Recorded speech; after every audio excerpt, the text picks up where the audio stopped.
Well, the most common question I get is, how did you lose your eye? Or why do you wear that patch? Or what's going on? And so, let me just tell you, so you've heard it from me.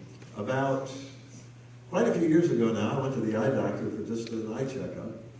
Looked into my right eye, everything looked fine. Looked at my left eye, he saw a little tiny speck. He didn't know what it was. So he sent me to Atlanta, Georgia, to Emory University Hospital. And over the next 3 months, I went back and forth and back and forth and back and forth.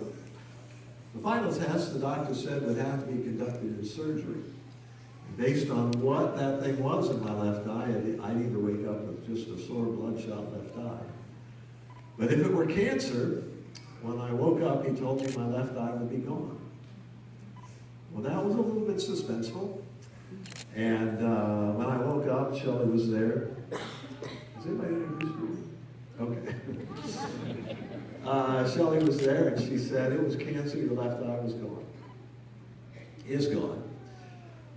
So I stayed in the hospital for a couple more days, and then on the way out, well, I got to church the following Sunday, and I had made a pirate patch, and all the kids in church came up and said, "What's that in your left eye?" I said, "Well, I'm a pirate now. You call me Patch the Pirate." So they told all their little friends. About 2 minutes before the service, about 30 of our grade school kids came running up yelling, "Ahoy, Patch the Pirate!" First time I ever heard that. Then Shelley's dad asked me to start traveling with him in meetings. And so I'd written some songs for adults that we sang with the adult choir. I'd written some for the high schoolers that we sang with the high school choir. But we didn't have anything for kids. And so we had a concert every Friday night where the adult choir sang and the high school choir sang. And all the little kids are singing, "We want to sing, we want to sing too." And I said, "Well, we don't have any songs for you." And they said, "Well, can't you write some?" And so I talked with Shelley's dad, and she said, "Yeah, that'd be a great idea. Let's write something for kids."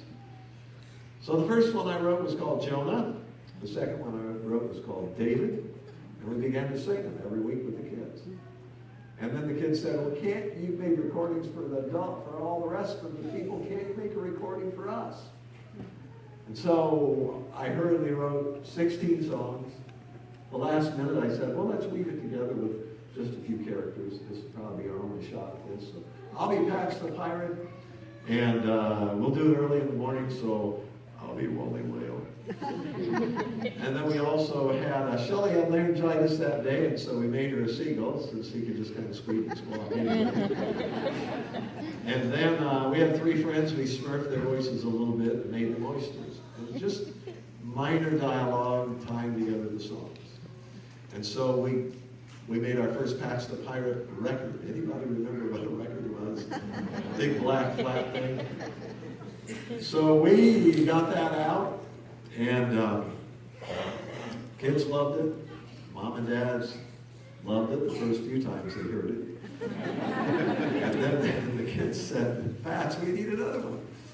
Mom and dad said, "Yeah, we need another one because we're sick and tired of this one." So for the last 38 years, we've done one a year. It was not our plan, but that was God's plan. And I love being a pirate. I tell you, it's been a wonderful, wonderful adventure for me. And just after getting out of the hospital, I sat down at our living room table, which was also our dining room. We lived in a dormitory at the time. Shelley and I hadn't been married long. Well, we've been married for 3 years, right? And we were living in the dormitory, and so we had our own room, but we were still in the men's dormitory. And so I sat down with my Bible open to the book of Philippians, where I just camped out in the hospital. I read through Philippians over and over and over again, where it says, "Rejoice in the Lord, rejoice in the Lord." And so I began to weave together a song just to tell how good God had been. So based on Philippians 4:4, we wrote this song, and we call it "Rejoice in the Lord."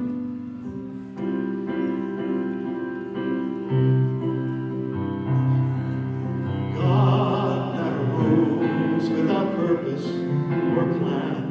When trials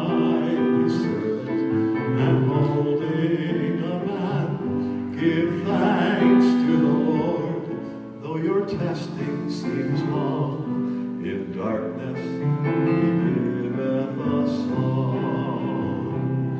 Oh, rejoice in the Lord, he makes no mistake.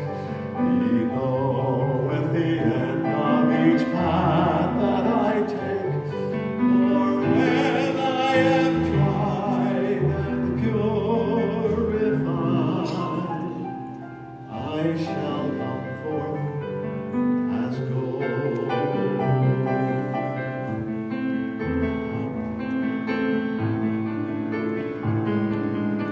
I could not see through the shadows ahead, so I looked at the cross of my Savior instead.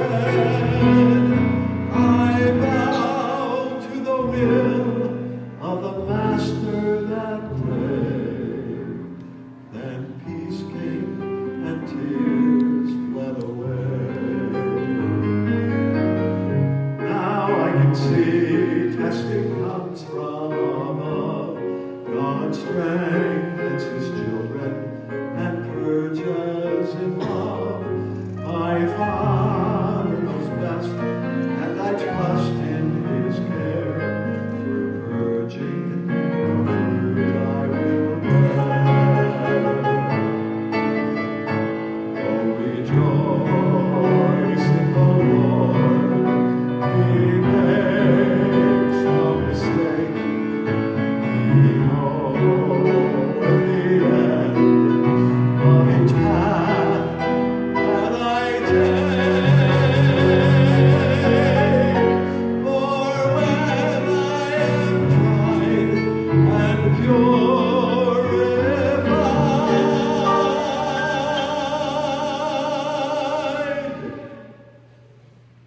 I shall